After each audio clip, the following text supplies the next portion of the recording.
Okay. Om Jnanatimirandasya Gyananjana Shalakaya Chakshormilitanjena Tasmai Shri Gurave Namaha Gurvabhishta Shapurakam Ruganer Shisha Sambhushitam Chincha Samastaveda Nipunam Shiroopa Pantanugam Govinda Bidamujvalam Bharatanam Bhaktyamritam Sundaram Vande Vishwa Guruncha Divya Bhagavat Premno Hibijapradam. So we are continuing this evening with Affectionate guidance by our Gurudev, Srila Bhakti Sundar Govindadev Goswami Maharaj. It's been some time since we heard from here. So very nice to pick up again. And we are on chapter 22, if I'm not mistaken, the voice of Sri Chaitanyadev.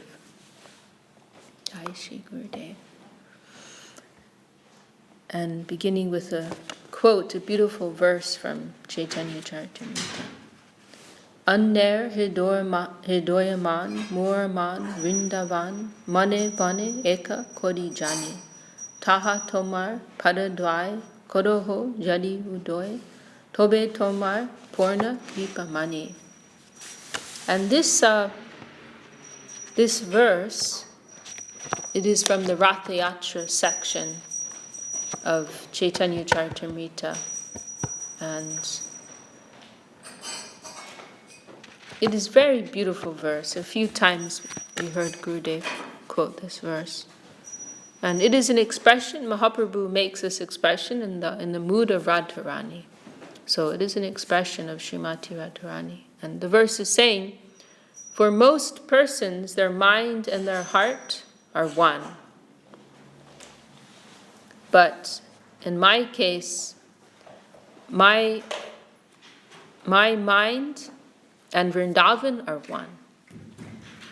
Vrindavan is non-different with my own heart, in other words. My whole existence is synonymous with Vrindavan. Taha tomar padadwai kodoho yadi udoy tobe tomar purna kripa mani. So it is a prayer to Lord Krishna. Therefore, if you will be so kind as to place your lotus feet in Vrindavan, I would consider that to be your complete mercy, Purna Kripa. So this is, in the context of the mood at Kurukshetra, when there is this meeting between Krishna, Radharani, and the Braja Gopis. And they've had like 100 years of separation, and now they are finally meeting.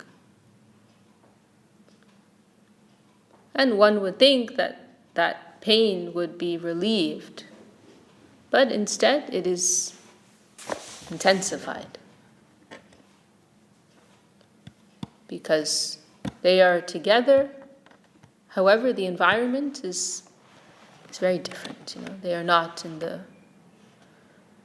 charming, sweet, natural environment of Vrindavan with the Jamuna, with the Vrindavan forest, with the peacocks, and so on and so forth. Krishna in his cowherd, his Gopa Vesh. There's that. What was that verse? Anya Vesh. How does that verse go? We were chanting the other day in Chaitanya. Anya Sangha, Anya Desh, Anya Vesh. It completely did. Krishna's dressed differently. He's in different association. He has this whole royal entourage around him. So everything is different. And so they, instead of feeling some relief from that fire of separation, it is intensified. And so this is the prayer of Srimati Radharani, please come to Vrindavan. So this is what Ratha Yatra symbolizes. What doesn't happen ostensibly in Vrindavan Leela happens during the Ratha Yatra in Puri. They're bringing Krishna back to Vrindavan. So, this is the request of Radharani. Please, Vrindavan is non-different from my heart. Please come place your lotus feet in my heart. And then Gurudev, here in this chapter, he's connecting this with the idea of cleansing our heart. The idea that Gurudev is pulling from here is that we are inviting the Lord to enter our hearts. And so, if you're going to invite the Lord to your heart, first you have to make the heart a suitable place. And so Gurudev's connecting this with the Gundicha Marjan Leela, the cleansing of the Lord's temple, which Mahaprabhu performs before Jagannath finally arrives, is brought. Before the Rath Yatra commences, in fact. First the cleaning, the marjan, takes place. So this is what we want. We want to invite the Lord to manifest himself through his holy name, in the form of his holy name in our heart. And so therefore the purification must take place. Cheto darpana marjanam. So Gurudev begins with chanting this verse, very beautiful verse.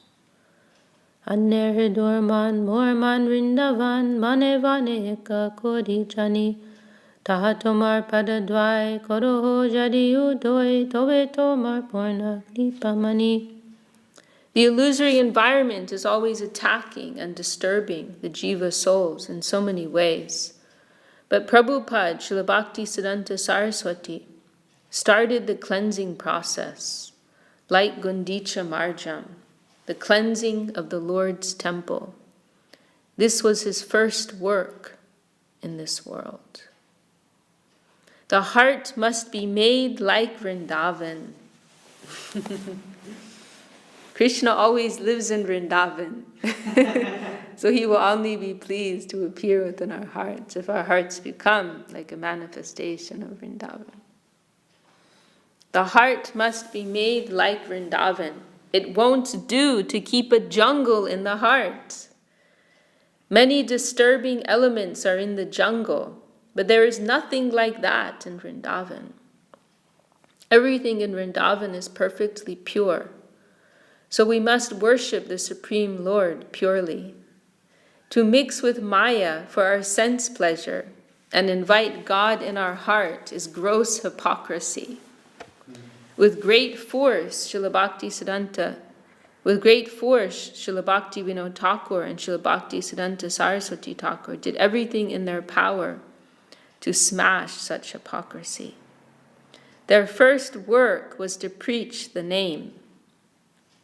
In Bengal, so many would chant the name, but in a hashish smoking party.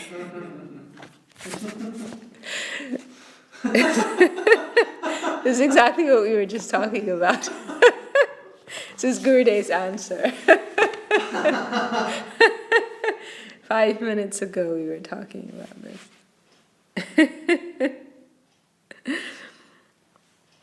Some would chant for hours on end. This was like a very major, significant point about the preaching of Srila Bhakti Siddhanta Saraswati Thakur. The necessity of the practice of pure devotion. Because, they did not have a conception there was something of a materialistic understanding of the name and the practice. The name is not a material vibration. We cannot vibrate that pure name with our tongues. So it is not that you can do whatever you want and expect and mix that with your practice and expect to get a particular result or think you're somewhere. And that's also tangentially related to what I was thinking in the way of people who have no conception of purity, then like for example, somebody who's in ignorance, then something that's truth, like real truth, will seem like poison. And then for somebody who's like, for us, of course, a pure practice is like essential.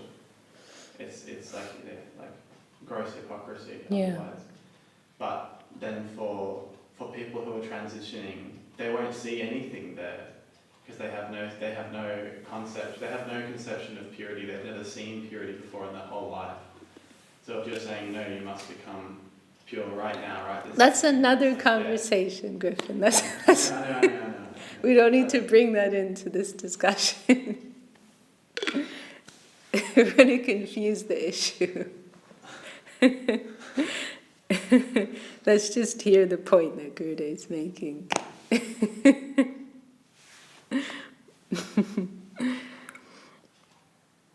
In Bengal, so many would chant the name, but in a hashish smoking party, some would chant for hours on end. There was no dearth of such Harinam in Bengal. What does dearth mean? No lack. But the qualification of real purity, so there was no lack of Harinam that was going on. But what kind of Harinam? Because of this, Mahaprabhu's Sampradaya, so there was no dearth of such Harinam in Bengal, but the qualification of real purity was absent. Because of this, Mahaprabhu's Sampradaya, or religious succession, became completely adulterated. People uttered the name Vaishnav with hatred. The groups known as Neda, Darbesh, Sani, Ao, Baal, Karta, Bhaja, etc., they all made such a hodgepodge of Mahaprabhu's high and confidential teachings of divine perfection that Mahaprabhu was no longer respected by the people.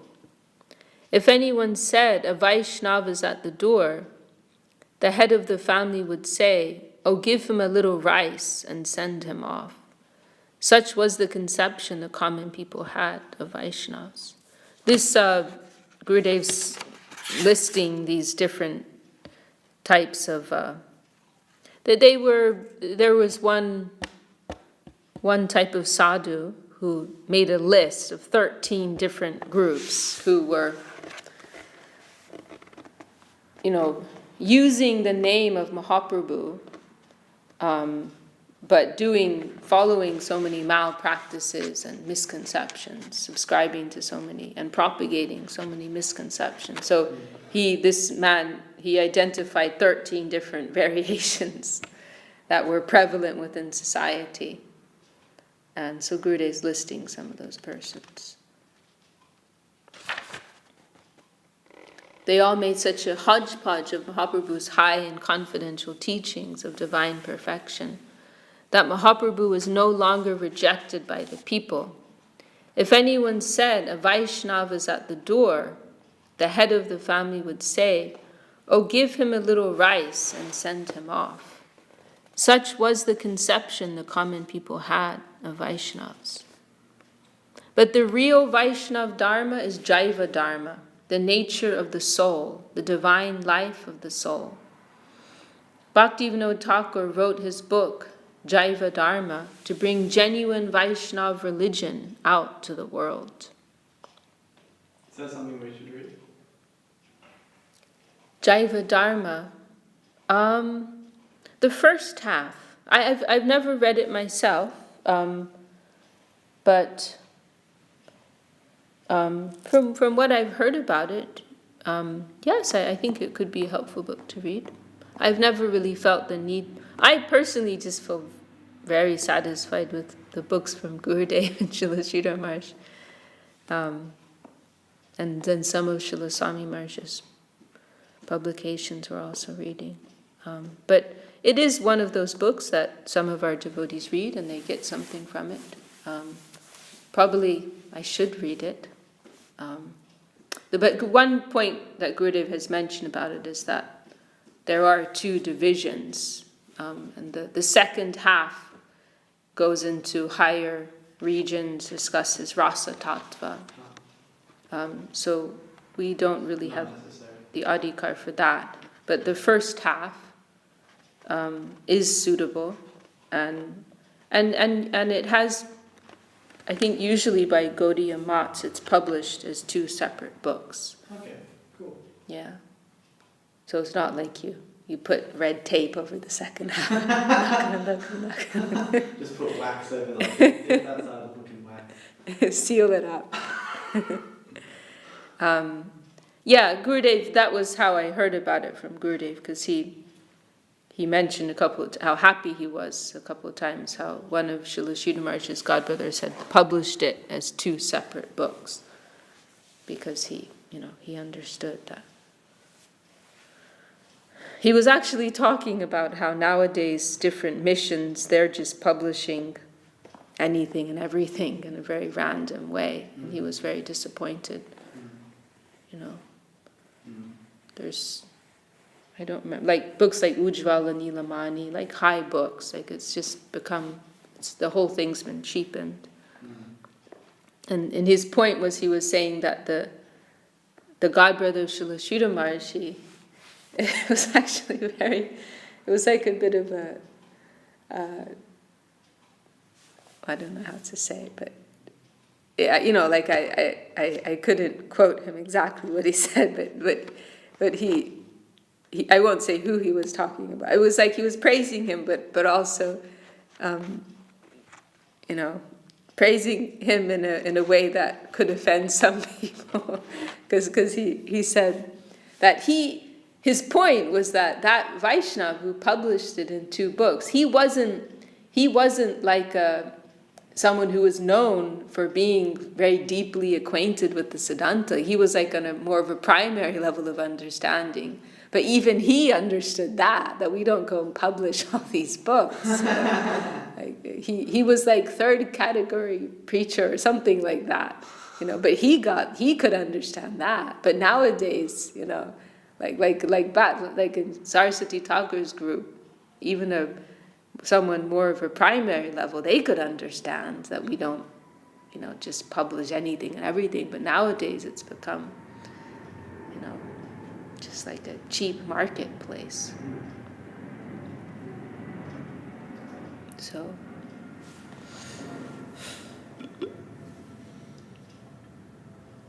but yeah, from it is cited in many places, Jaiva Dharma, and it does sound like something that could be helpful, especially for someone who's interested in preaching.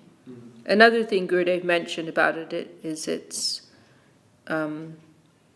he was mentioning as an example of how Bhaktivinoda Thakur could adjust his style to appeal to, or adjust his language and style in order to be able to communicate with different minded persons. And so he mentioned Jaiva Dharma as an example of a book that would be attractive to Indian-minded persons. And another one, Chaitanya Shikshamrita, as something that persons of a more Western scientific mind would appreciate. So that was another comment he made about it.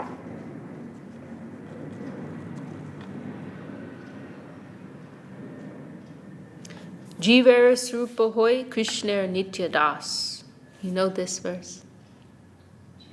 This is like one of the number 1 verses that everybody knows. No, not off by half. I know what you're talking about. Okay. Jiver Srupa Hoy Krishna Nitya Das. Krishna Tatasta Shakti Beda Prakash. You've heard that verse, Kat? Jiver Swarupa Hoy. This is very easy to learn. Jiva. You know Jiva, right? Jiva is the living entity. And then Swarup means the intrinsic spiritual nature or form. Hoy is Krishnara Nitya Das. Nitya, eternal. Das, you know Das, right? Das is servant. So Jiva Srupa Hoy. This is like Krishna consciousness 101. You are an eternal servant of Krishna. This is why it's such a helpful verse to remember. Jiva Srupa Hoy, the constitutional nature of the jiva, of the living entity, is Krishnara Nitya Das, to be an eternal servant of Krishna. This is the clarion call, this is the wake-up call. This is who you really are. Everyone wants to know, who am I? What am I? This is the answer. You were mentioning, one of you was mentioning the other day in one of your readings, Srila Sridhar Maharaj quoted, it's a very helpful conversation, it's not just one conversation, but it was 2 months of instruction Mahaprabhu gave to Sanatana Goswami, and their whole discussion started with 5 questions, and this is the answer to the first of those questions. Ke ami, who am I? Ke ami, kene amai, dar tapachoy, iha nahi jani, kemana hita hoy, and then sadhya and sadhan. Who am I? Why am I? These are like the questions everybody's asking. We're talking about existential dread and existential crisis. Like, all these things are answered. These are all addressed in Chaitanya Charitamrita. Okay, who am I? Why am I suffering? How can I achieve my highest benefit? What is the goal and what is the path? Like, very essential, universal questions. And so Mahaprabhu proceeds to answer them, and this is the answer to the first one. Who am I? What is my true nature? Jiver Srupa Hoy, Krishner Nitya Das, Krishner Tatasta Shakti, Beda Bed Prakash. We are an energy of Krishna, simultaneously one with and different. Bed, abed. We are the Tatasta Shakti, the marginal potency between the spiritual and the material energies. Sri Chaitanya Mahaprabhu has taught the real identity of the soul is as an eternal servitor of Krishna. He is Krishna's marginal potency, present, simultaneously distinct, yet non-distinct from Krishna. And it was this type of transcendental knowledge that Srila Bhaktisiddhanta Saraswati Goswami brought here. That was already present but hidden in the scriptures or holy books. And he revealed it. Srila Bhaktisiddhanta Saraswati Goswami's unique contribution was the Daiva Varnashram Dharma, or godly socio-religious society, according to the proper interpretation of the scriptures. Daiva Varna Shrama Dharma Hari Bhakti Jar Marma Shastra Yukti Kodila Nishchoy. This is a very beautiful song glorifying Saraswati Thakur. We can sing one day. The so-called religion that goes on in the material world is demoniac or a Asura Varnashram. But the Daiva Varnashram Dharma always strives to worship the Lord. There are many devotional duties, but their aim is exclusively for the satisfaction of the Lord. So, Varnashram Dharma, it tends to get a bit of a bad rap nowadays. But if it's properly organized, it is a wonderful way to encourage and facilitate, as Srila Sridhar Maharaj says in one place, the march of a nation towards God. Where a group on a collective level, persons can unitedly progress according to the level that they are at. They can all be accommodated and engaged. And it allows for the adjustment and utilization rather than rejection of one's acquired material nature. So there's a Sura Varnashram, a Varnashram system which is just following the Vedic guidelines in a very external way and ultimately geared towards selfish interests and material gain. or there is Varnashram Dharma centered around the practice of pure devotion, or the ideal of pure devotion. So that was Saraswati Thakur's, because Saraswati Thakur was criticized by many Vaishnavas for what he did, because he introduced Varnashram Dharma into the practice of Vaishnavism, specifically in the line of Gaudiya Vaishnavism, Mahaprabhu's line, which had not been done before. As Vaishnavism is distinct from Varnashram Dharma, Vaishnavism has nothing to do with anything of this world, has nothing to do with society. So that was very controversial, that he included elements of Varnashram within his preaching mission, most prominently through the introduction of sannyas, right? Because sannyas is an element of Varnashram. You don't need any special cloth or special position to develop love of God. It's not required. All you need is a heart. That is all. You don't need to be in a particular type of body, particular type of dress, particular position, have particular designation, so on and so forth. It's not required.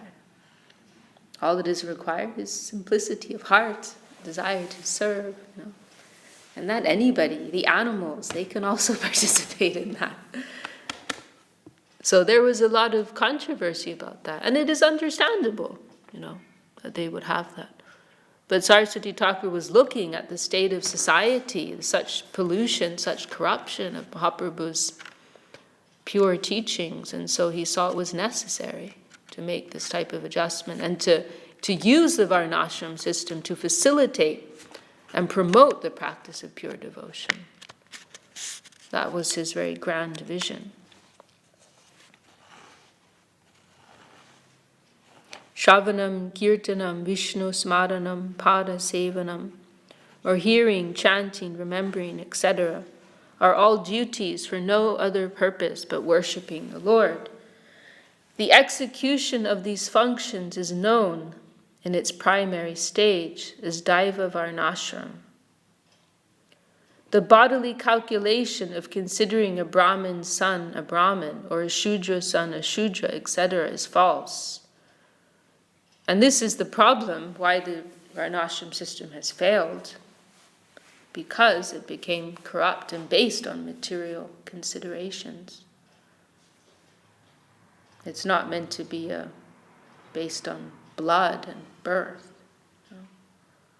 Chatur Varnyam Maya Shishtam Guna Karma Vibhagashaha. Bhagavad Gita 4:13.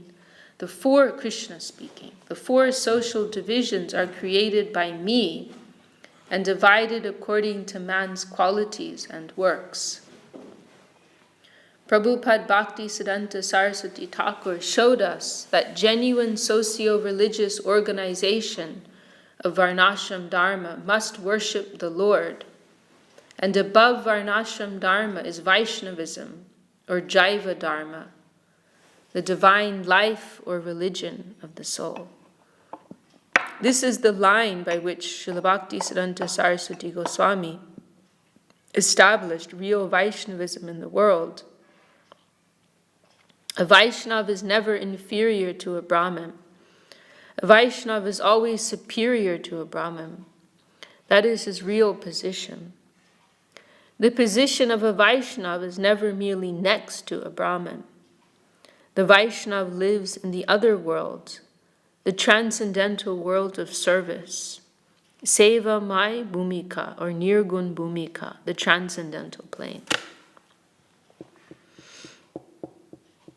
And Varnashram Dharma is in the Sagun Bhumika, the plane of mundane qualities.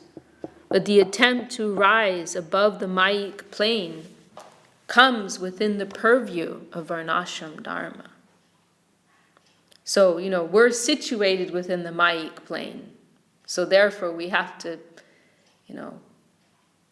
engage with it. We can't reject it. So it's like making the best of a bad bargain.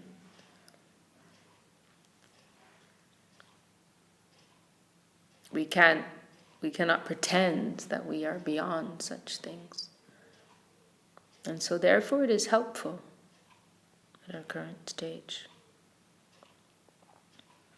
Varna shramak adavata purushena parapuman Vishnur radyate panta nanyata toshakaranam. Almighty Vishnu is worshipped by the person whose practices conform to the social and religious duties. This is a famous verse from Vishnu Purana, I believe. Almighty Vishnu is worshipped by the person whose practices conform to the social and religious duties. Varna Dharma, Ashram Dharma. In this world there is no other way to propitiate him. So this is a verse in the Vishnu Purana which is encouraging the practice of Varnashram Dharma. There's no other way. Many things are said in the scriptures. This is the only path. This is the only path. This is the only path. Many absolute statements, but they all have their relative position. That's why you need a guide. You need someone who understands, Was it Yudhisthira Maharaj who came to the conclusion that trying to take all the scriptural advice as one sum would drive you mad? Well, you're thinking of Gurudev's comment of revealed truth, where he's Gurudev's commenting on it's a famous verse of Yudhisthira Maharaj, as you said, Tarko Pratishta. Argument is inconclusive. You cannot come to the truth through arguments. Shrutaya vibhina. The Shruti, the Vedas, they are very variegated. He's very polite. There is great differentiation within the Vedas. So in other words, you'll become very bewildered if you try to come to the conclusion just on the basis of what you're reading in the scriptures. Tarko pratishta shrutiya vibhina nasavashir yasya matamna binam, saying that one cannot become a rishi unless they have a different opinion. So in other words, you can't trust the rishis either. Because a rishi means like a PhD student, a research scholar, who's like presenting some thesis to make their name. So they could just be coming up with some wild theory to get everybody's attention and be known as like the new propagator of this amazing new theory which nobody's heard about before. So therefore you can't trust the rishis. You can't be sure what their motivation is. Nasavashir yasya matam navinam mahajano yena kata sapanta. What's the very last line? Mahajano yena. No, that's the last line, missing the third line. Tatvasya nihitam guhay. Something like that. The real truth about Dharma, Dharmasya tattvam, nihitam guhayam. The real truth, Mahajano yena kata sapanta. The real truth about Dharma is hidden within the heart of the sadhus, the saints, the devotees. So therefore, whatever they advocate as the way, that is Dharma. Whatever they say, that is Dharma. Because they understand, what is the essence.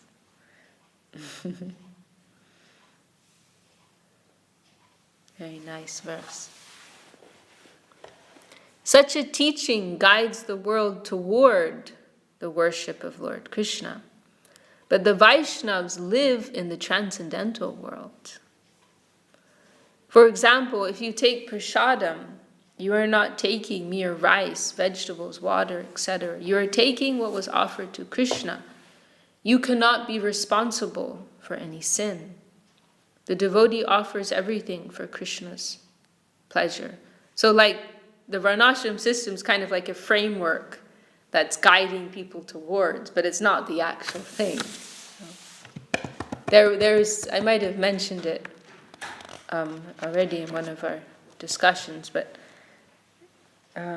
there was one famous incident when Srila Saraswati Thakur, And it might have been on behalf of Srila Bhakti Vinod Thakur, but in any case, he had a place at a big conference.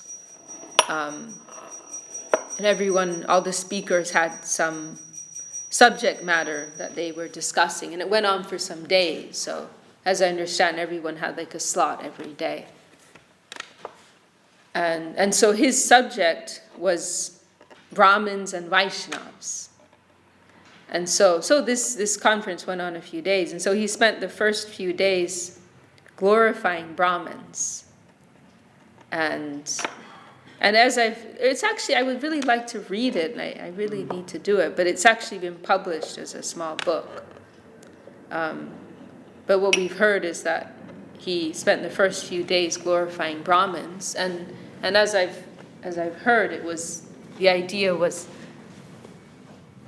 his main approach of glorification was that Brahmins are supreme within this world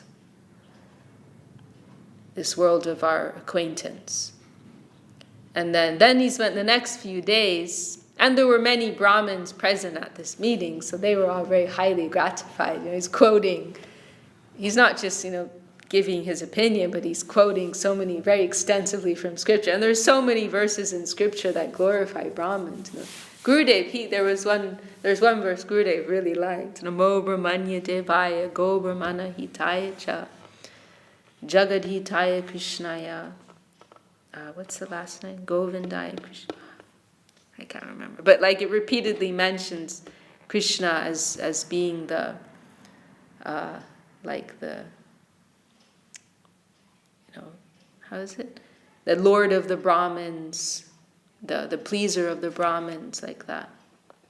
So there's so many verses like that in the scriptures which are glorifying. So they're all very happy to hear this glorification of themselves. And then after that, he spent the next few days glorifying Vaishnavas. And the point about Vaishnavas was that they were beyond this world. So it was a very clever way of establishing the superior position of Vaishnavas without insulting Brahmins in any way. And it was so powerful that it said that the crowd went mad. When he concluded his talk, glorifying the Vaishnavas, the crowd went mad. And they all rushed towards him, because it's mentioned, right, in the scriptures that the foot water, the foot dust of a Vaishnav is so exalted. And so there was this massive crush upon him to try to get his foot dust. And it was so bad that it was like there was a risk of him getting crushed to death. And so some clever, what's the word? Someone who, they can think of something on the spot, there's some word for it. But anyway, someone had the presence of mind, we could say, had the bright idea of getting some pot of water, and he stuck Saraswati Thakur's feet in it. So then he had the foot water, and then he started throwing it out on the crowd. Then everyone was pacified by that. Only in India. Yes, exactly, yeah. So, but it gives you some idea of what type of power what type of presence Srila Saraswati Thakur had. He had such presence, such an exalted presence. The people who previously were very convinced that they were higher than the Vaishnava. Right, because they were thinking, oh, he's a Vaishnav. There's a Vaishnav here in front of us. Mm-hmm. And even more striking is that Saraswati Thakur, he didn't come from a Brahmin caste. Mm. He came from a lower caste, a Kayasta caste. So clearly all their objections were completely removed. They were fully convinced. Yeah, amazing.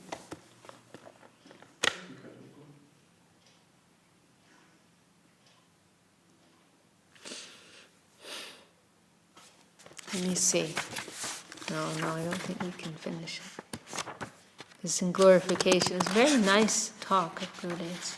Really, really important points here.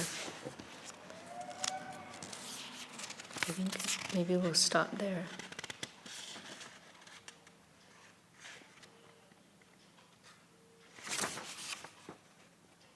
I would really like to continue, actually. Should we just continue?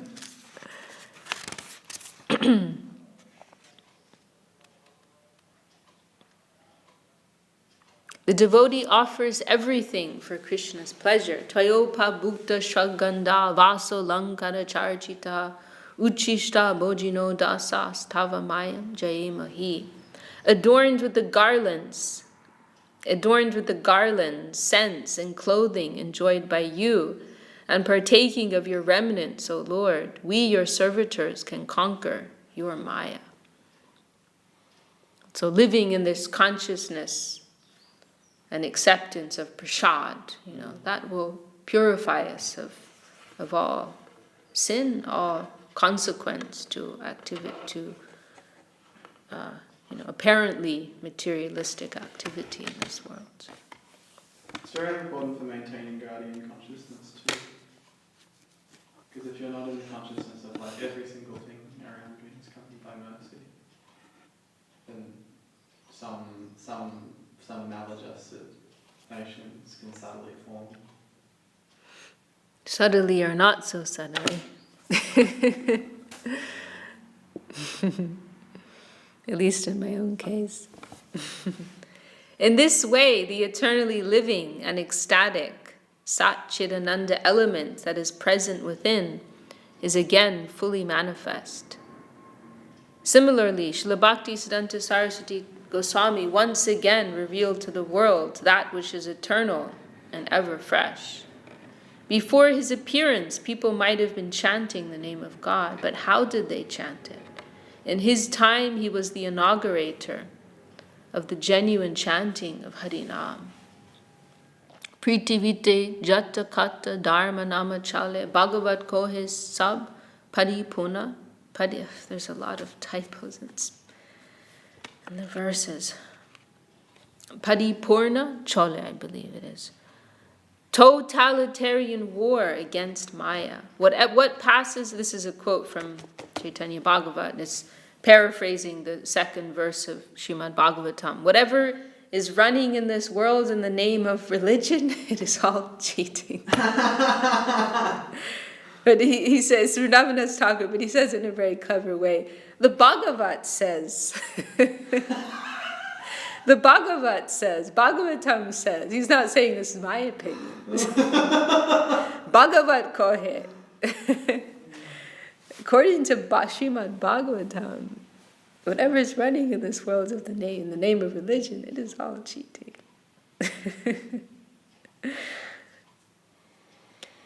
Totalitarian war against Maya. What passes in this world in the name of religion, everything is false. You are Jiva's soul. Krishna is like the great sun, and you are like a sun ray. The sun ray must always be attached to the great sun. That is his nature. Krishna is like a big exalted magnet, and you are like iron. Therefore, he is called Krishna, meaning Krish to attract and Na to give joy. He attracts us and gives us ecstasy. This is Prabhupada Bhaktisiddhanta Saraswati Thakur's gift. Many acharyas, such as Shankaracharya, Buddha, Ramanuja, Nimbaditya, Madhvacharya, came and distributed the mercy of the Lord, but the supreme position is given by Chaitanya Mahaprabhu. That was then suppressed by the illusory environment, and Srila Bhaktisiddhanta Saraswati Goswami came, cleansed, and revealed that divine gem. He clarified to the world the real position of Vaishnava Dharma. Now nobody can accuse Vaishnava Dharma of being a lower class religion or conception. It can only be admitted to be greater than the greatest. He established, especially in Bengal, the renounced order of the Vaishnavas, Tridanda Sannyas. Previously, the custom was Ekadanda Sannyas of the Mayavadis. He established many things in a new light and a pure line, the chanting process, the preaching process, He renovated everything and established the proper line according to Vedic culture to take us to our supramental destination. Once, along with Srila Guru Maharaj, we visited his godbrother Soren Babu, a big pundit who was very much opposed to Srila Bhaktisiddhanta Saraswati Goswami also came to that meeting. Guru Maharaj gave his lecture, and after that, on the invitation of Soren Babu, that pundit gave his lecture. He admitted, we can now understand that we were wrong. And Srila Bhaktisiddhanta Prabhupada was right. In my youth, I heavily opposed his preaching, but that was my great wrong. I can now say that he was upholding the genuine righteousness, and all of us who opposed him were wrong. The Gosai, Pandit, Sahajiya, all were wrong. And I believe this person that Gurudev's mentioning, he was part of a group that tried to kill Saraswati. There were those who literally tried to kill him. During the Gaur Purnima Navadvip Dham Parikrama, there were bricks that were thrown. They had to. You heard that story, and they had to have him change clothes with one of his disciples, and so there were people who were heavily against him, and this is so beautiful. This one scholar, publicly admitting, I made a mistake. Now I can see. Gurudev mentioned that, like almost everybody opposed him at that time. But now that everyone's seen how successful he is, they can see he knew what he was doing. Now nobody can deny that he knew what he was doing.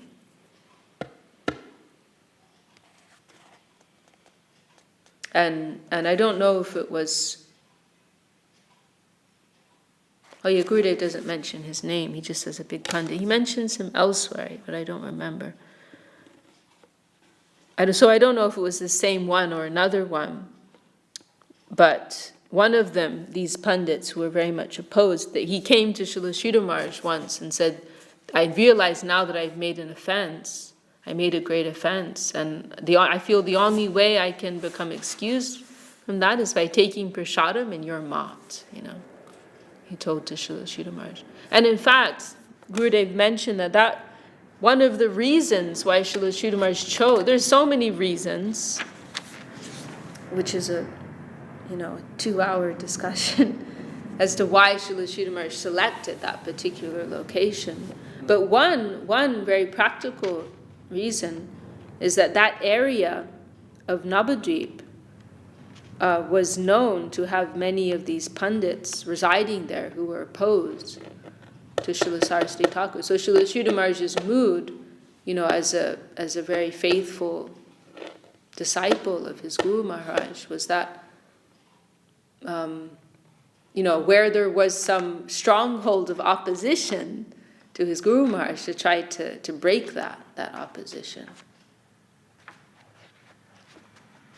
That area was known as being particularly difficult to preach in because of that opposition that was there.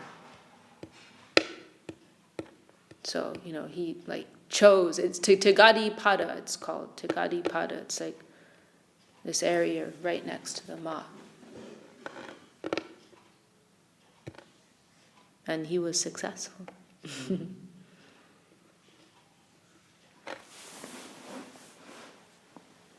I now can say that he was upholding genuine righteousness, and all of us who opposed him were wrong. The Gosai, Pandit, Sahajiya, all were wrong. At that time, so-called Vaishnavism was very low classism. But after Srila Bhaktisiddhanta Saraswati Prabhupada, it again rose to its high, glorious position.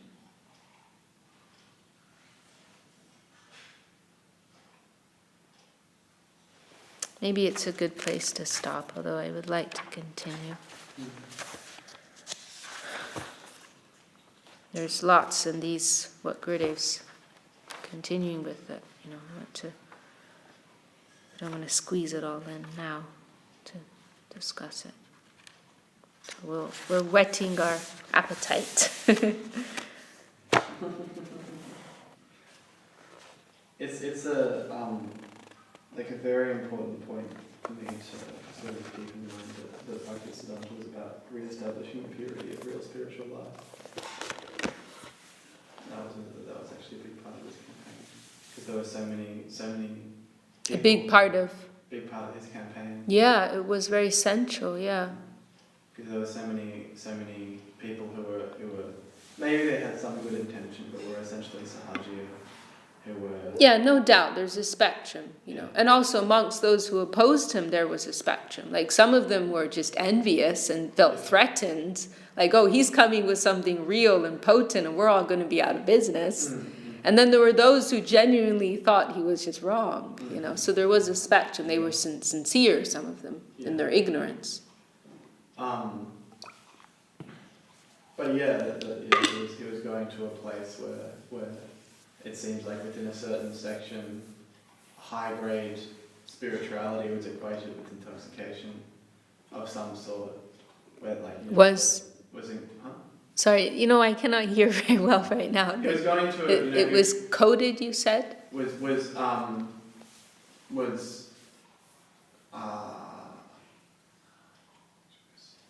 don't know what I said.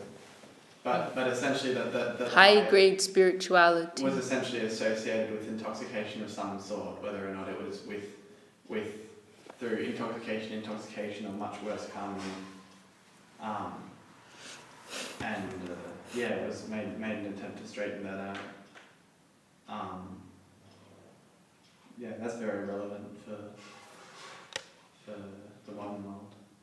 Because most people associate proper spirituality, real spiritual revolution, just only with intoxication now. It's much worse. Yeah. But then to show people that actually purity doesn't mean eat nothing but dry grass and sit and meditate all day. It means have some sort of normal standard of living. Because without a higher prospect, purity is pointless. But with a high prospect, purity is quite easy. Sort of showing people that. Jai Shri Bhakti Sundar Govinda Dev Goswami Maharaj ki Jai. Shri Bhakti Siddhanta Saraswati Goswami Thakur ki Jai. Shri Bhakti Rakshak Sridhar Dev Goswami Maharaj ki Jai. Gaur Premanand.